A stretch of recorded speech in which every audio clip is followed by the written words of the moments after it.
Hello friends, welcome back to my YouTube channel mom kids knowledge. आज की topic कुछ हटके होने वाली है, क्योंकि जो लड़कियां या जो लेडीज़ जो माँ बनने वाली है, अगर वही लड़कियां और वही लेडीज़ जिनको एक दो लड़कियां हो गई हो या एक दो लड़के हो गए हों, उनके तो मन में ज़्यादातर सवाल यही चलता रहता है कि अब क्या होने वाला है।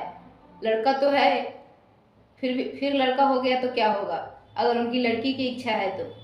अगर लड़की है उनके पास एक या दो और वो प्रेग्नेंट है, तो यही सारी सवाल तो और ज़्यादा वो टेंशन में पड़ जाती है और यही सारी सवाल मन में उनको आती रहती है बार बार। जितने दिन प्रेग्नेंट वो सही से प्रेगनेंसी तक इंजॉय नहीं कर पाती, उनको यही टेंशन सताए रहती है। पहले से तो लड़की ऑलरेडी है, फिर लड़की हो गया तो क्या हो गया, फिर लड़की हो गया तो क्या होगा। ऐसे ही कुछ मेरे भी मन में सवाल थे पहले जब मैं प्रेग्नेंट थी। मेरी पहली प्रेगनेंसी तो बहुत इंजॉयफुल रही, क्योंकि पहली प्रेगनेंसी थी, जो भी होना था वो सब मंजूर था। ये हर एक किसी के मन में होता है, हर एक कोई सोचता है। वैसे ही मेरे साथ भी हुई। और जब मैं दूसरी बार प्रेग्नेंट हुई तो यही सब सवाल मेरे मन में आते जाते रहते थे कि अरे एक तो लड़का हो गया है, फिर दोबारा से लड़का हो गया तो मेरी लड़की की इच्छा तो नाकाम रह जाएगी।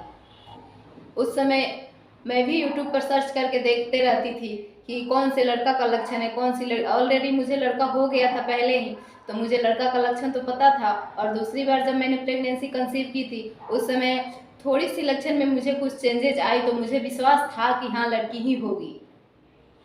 फिर भी मैं यूट्यूब पर देखा करती थी वीडियो कि लड़की का लक्षण क्या होता है, लड़का का लक्षण क्या होता है। मेरे दोनों लक्षण लमसम मिलते जुलते थे 30% और 70% लक्षण ऐसे थे कि थोड़ा सा अलग अलग था। तो मेरे मन में ये था विश्वास कि लड़की ही होगी। फिर भी कोई ना कोई लक्षण जो ऐसे आ जाते थे, बाद में चल के ऐसे आ जाते थे कि फिर शक में मुझे हो जाता था कि फिर लड़का होगा। इसलिए ये दोनों बार की जो लक्षण है, दोनों पीरियड की जो लक्षण है, लड़का के समय कभी और लड़की के समय कभी, आप लोगों के साथ शेयर करना चाहती हूँ। तो प्लीज़ वीडियो को पूरा देखिएगा, पसंद आए तो लाइक कीजिएगा और चैनल को सब्सक्राइब भी कीजिएगा। पहली लक्षण है चेहरे पे दाग धब्बे होना, मुहासे होना। जब मैं पहली बार प्रेग्नेंट थी, उस समय मेरे चेहरे पे इतना दाग धब्बा हो गया था, इतने पिंपल्स निकल रहे थे, मुझे सच में डर होने लगा कि ये प्रेगनेंसी कोई खतरा तो नहीं साबित कर सकता है आगे चल के। इतने पूरे मुंह में दाने दाने तक निकल गए थे, पूरा मेरा चेहरा डल लग रहा था, पूरी खराब लग रही थी मेरी चेहरा। ऐसा लग रहा था कि अब तो डॉक्टर को दिखाना चाहिए। जैसे जैसे प्रेगनेंसी का दिन आगे बढ़ता जा रहा था, ये समस्या मुझे 5वें या 6ठे मंथ से स्टार्ट हो गई थी। तो मुझे लगने लगा था कि मुझे डॉक्टर से, स्किन के डॉक्टर से मुझे चेकअप कराना पड़ेगा अपने चेहरे को। फिर मैंने 7वें मंथ प्रेगनेंसी, जब मेरी 7वें मंथ लगी तो फिर से और ज़्यादा बढ़ने लगी। 8वें मंथ आई, फिर और से बहुत ज़्यादा पूरा चेहरे तक फैल गया था।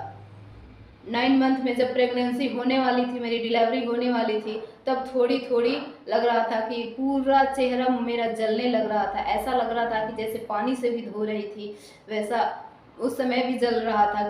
ठंडा पानी भी चेहरे पे मार रही थी, उस समय भी मेरा चेहरा जल रहा था, इतना ज़्यादा मुहासा हो गया था। और जब मैं दूसरी बार प्रेगनेंसी कंसीव की थी, तो मेरा फेस इतना ग्लो कर रहा था, इतना ग्लो कर रहा था कि मैं आपको बता नहीं सकती। जैसे कहते नहीं, जैसे लोग कहते नहीं हैं कि बेटियां सुंदरता निखार के लाती है, सच में वैसा ही मेरे साथ भी हुआ। कि जब मैंने लड़की कंसीव की थी, मुझे तो पता नहीं था, फिर भी जब हो गया तो आपको बता रही हूँ मैं कि उस समय मेरे चेहरे पे इतने ग्लो आ गए थे, मुझे लगता था कि थोड़ा सा इस समय का ग्लो उस समय में चला जाता तो मेंटेन करके मैं रह जाती, ऐसे लग रहा था मुझे। अगर ऐसा ही कुछ आप में लक्षण दिखे तो आप भी श्योर मान सकते हैं कि अगर ज़्यादा मुहासे हो रहे हैं, अगर पहली प्रेगनेंसी आप डिलीवर कर चुकी हैं, उसमें ज़्यादा मुहासे थे और लड़का हुआ है, तो दूसरी में ज़रूर आपको लड़की ही होगी, अगर आप लड़की की चाहत रखते हैं तो।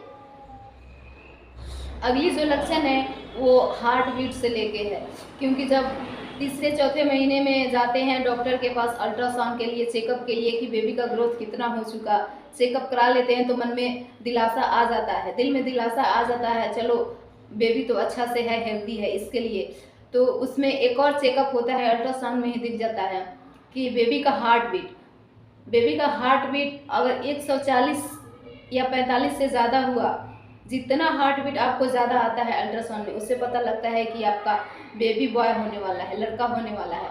और पहली प्रेगनेंसी में कुछ ऐसे ही थे मेरी, 150 55 ऐसे। जब 1 महीने के बाद मैं अल्ट्रासाउंड कराती थी, बढ़ के ही आता था, बढ़ के ही आता था। और जब मैं दूसरी बार प्रेगनेंसी कंसीव की लड़की के समय में, उसमें 140 135 140 ऐसे ही इतने के बीच में रहते थे।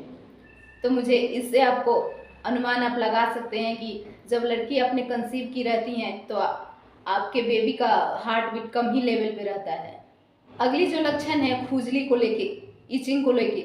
ऐसे तो खुजली होना नॉर्मली है, जब आप प्रेग्नेंट होते हो और ज़रूरत से ज़्यादा आपको खुजली होती है, जैसे कि पेट पे, ब्रेस्ट के एरिया में, बाह के एरिया में नीचे जैसे हो गया, फिर थाइस के एरिया में, ऐसे आपको ज़्यादा नीचे जांघों पे ऐसे आपको ज़्यादा खुजलियाँ महसूस हो, तो आपको समझ लेना चाहिए कि बेबी बॉय का लक्षण है। क्योंकि आपके पेट में हलचल भी बहुत ज़्यादा मचाता है बेबी बॉय।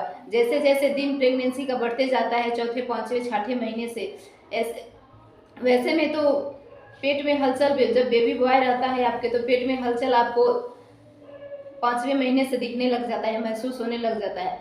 वैसे बेबी बॉय हलचल भी ज़्यादा करता है, वैसे ही आपको जब बेबी बॉय आपने कंसीव किया होता है तो खुजली भी बहुत ज़्यादा होती है, इचिंग की समस्या भी बढ़ जाती है।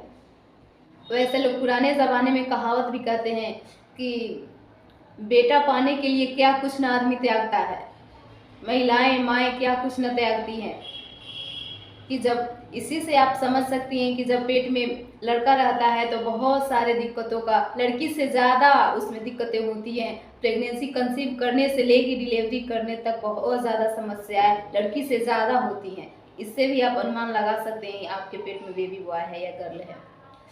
अगली जो लक्षण है, ये आपके माँ से या आपके सासू माँ से, दोनों आदमियों में, दोनों जनों में सबसे पहले जो उनको हुआ होगा, सबसे पहले या तो लड़का हुई होगी या लड़की हुई होगी। तो आपको भी वहीं जैसे गुणसूत्र पे आधारित होता है, आपने पढ़ी भी होगी कि सबसे पहले जो होता है वहीं आपको भी कंसीव हुए रहता है, क्योंकि आपकी लक्षण आपके माँ पे जाती है या आपकी सास पे जाती है। तो उसमें से एक आपको भी होगा। अगर लड़का हुआ होगा तो आपको भी लड़का होगा, अगर लड़की हुई होगी तो आपको भी लड़की हुई होगी। तो इससे भी आप अंदाज़ा लगा सकते हैं। तो अगर मेरी वीडियो आपको पसंद आई होगी तो प्लीज़ एक लाइक कीजिएगा, और आप चैनल पे नए हो तो सब्सक्राइब कीजिएगा, और प्लीज़ मेरे चैनल को सपोर्ट ज़रूर कीजिए। ऐसे ही वीडियो देखने के लिए मेरे चैनल को सब्सक्राइब ज़रूर कीजिए।